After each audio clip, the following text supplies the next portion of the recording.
All right, switching back to domestic politics now. New reports this week that the Biden family is giving their full support if the president decides to run again in 2024. He will be nearly 82 years old on Election Day if he runs again. Our next guest has got a plea for both parties. Please let a younger generation step in. Let's bring in Karl Rove. And Karl, I want to point to your column in the Wall Street Journal on Wednesday where you said, let's put it up on the screen, "Okay, boomers, let go of the presidency," said the boomer. Yeah. So, look, you and I are both boomers. I don't think either one of us, frankly, is up to the job of being president of the United States. We both know from having been around the White House that this is a pretty demanding job. And think about it. President Biden is thinking about, he's 80 years old. He's thinking about seeking re-election. He'd be 82 shortly before his, if he were to win, his second inaugural. He'd be closer to 90 at the end of his second term. He's already struggling. Who thinks he's going to get better? Well, is he going to get mentally sharper? Is he going to get physically more energetic? Is he going to be on top of things better than he has been? Are we going to have fewer missteps in his communication? Are we going to have less confusion at the end of events? Are we going to have stronger leadership? No, the answer is no. And the same with his potential opponent, Donald Trump, who is 78. Would be 78 at the time of his at the time of the election, and hoping to serve, since he can only serve one term, hoping to be he'd be 82, 83 by the time he finishes that term if he got elected. So you're saying that what we need to do is we need to turn back the clock and look at 1960, or I guess 1992 is a good comparative time period as well, yeah, when the older guard was replaced by the new guard. Yeah, think about it. In 1960, we had an election in which the country said, you know what, we really appreciate Dwight D. Eisenhower, but he was born before the turn of the 20th century. He's the last president of the United States born in the 19th century. And they ended up selecting two young men, the youngest candidates on both the Democratic side and Republican side, won their respective party nominations, both of them in the 40s, in their 40s, both of them combat veterans, ironically enough, of the Pacific Theater in World War II.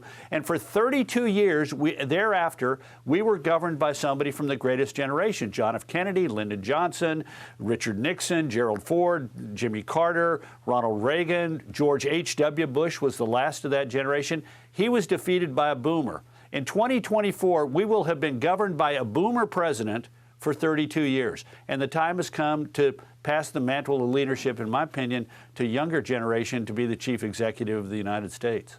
Well, there are a number of them out there, although nobody on the Democratic side willing to put up their hand and say, I'm going to challenge Joe Biden. Let me ask you about this bill that just passed in the House. You could call it a Godzilla bus or a megalobus or whatever it is. It's huge. It's $1.7 trillion, but you say that there's a lot of things that aren't in it? Well, there are some things that look, the Republicans got a couple of victories in this thing. First of all, I don't want to disagree with Brian Rydell. I agree with him. This is a sign of how broken it is.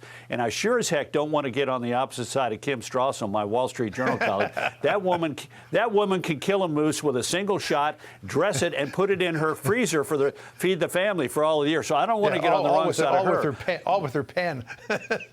Yeah. Well, she also knows how to shoot pretty damn good. But there were a couple of things. Look, the Democrats wanted an extension, a permanent extension of the very expensive child tax credit. Didn't happen. No IRS budget increase included in this for the coming fiscal year.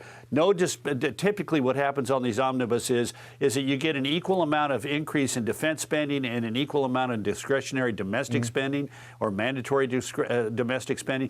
Didn't happen in this one. No weed banking measure to allow the marijuana growers to use public banks. No tech regulation bill. Unfortunately, the Title 42 did not get reinstituted, nor did any other immigration things. But look, I want to focus on what Brian said. This is a sign of how broken it is, and it's an opportunity for the Republicans. If they want to be serious, they need to go through the regular order and begin preparing in January the budget bills for the next fiscal year, because we are now 5 months into the fiscal year, and we now, with this omnibus bill, are funding the remaining 7 months of the fiscal year. I mean, this is ridiculous. We should not be doing this. Do you remember the last time they went through regular order? I mean, my brain is loaded up with continuing resolutions. I can't remember a time when they pieced everything out the way the process is supposed to work and considered and debated all these bills one at a time. I don't remember the last time that happened.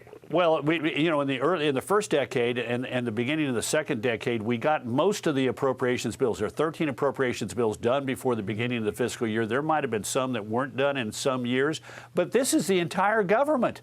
This bill funds the entire government, and it started in October, November, December. I'm sorry, we're 3 months into the fiscal year. It'll become effective in January, and that's 9 months more left in the fiscal year. And we shouldn't be doing it this way. We got the biggest enterprise in the world, and we're screwing it up on how we're financing it. It's a broken system. I don't think there's any question about that. Carl, have a great Christmas. We'll see you in the new year. You too, John. All the best. Hey, Sean Hannity here. Hey, click here to subscribe to Fox News YouTube page and catch our hottest interviews and most compelling analysis. You will not get it anywhere else.